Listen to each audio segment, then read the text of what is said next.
நெஞ்சில் குடியிருக்கும் தோழா தோழிகளுக்கு வணக்கம்ங்க. நம்ம அண்ணன் காஞ்சிபுரத்தில் பட்டைய தீட்டி இருக்கிறாருங்க. அப்பா பார்த்தவங்களுக்கெல்லாம் ரொம்ப வேர்த்து போயிடுச்சுங்க. ஏன்னா இது ரொம்ப குளிர்காலமும் மழையும் அடிக்கடிக்கு வருது.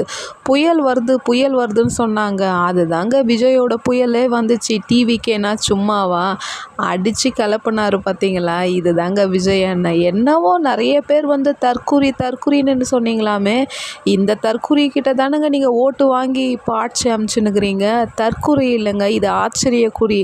2026 கேள்விக்குறியாக்க போகிறது தான் நீங்கள் தற்குறின்னு சொல்கிறீங்க. சும்மா நான் எப்போ பார் தற்குறின்னு அன்றைக்கி ஓட்டு வாங்கும் போது வணக்கம் போட்டு வாங்கும் போது சலாமான் பண்ணும் போதெல்லாம் அவங்க தற்குறியாக தெரியலையா? இன்றைக்கி என்ன சும்மா தற்குறின்னு சும்மா அண்ணாவோட டைலாக்ல பட்டையை கிளப்பியிருக்கிறாருங்க. காஞ்சிபுரமே மழைன்னு சொல்லியிருக்கிறாங்கங்க. ஏன்னா விஜய் அண்ணாவோட பேச்சு வானத்தையே இடித்து இன்றைக்கி மழையாக உருவாக்கியிருக்கு. பார்த்துன்னுக்கிற எல்லாருக்கும் குளிர் ஜுரத்தை இழுத்து போட்டுன்னு படுக்க போகிறாங்க. ஏன்னா விஜய்னா சும்மாவே அனல் பறக்கும். அதுவும் இந்த குளிருக்கு என்ன அனலான பேச்சை பேசியிருக்கிறாருங்க.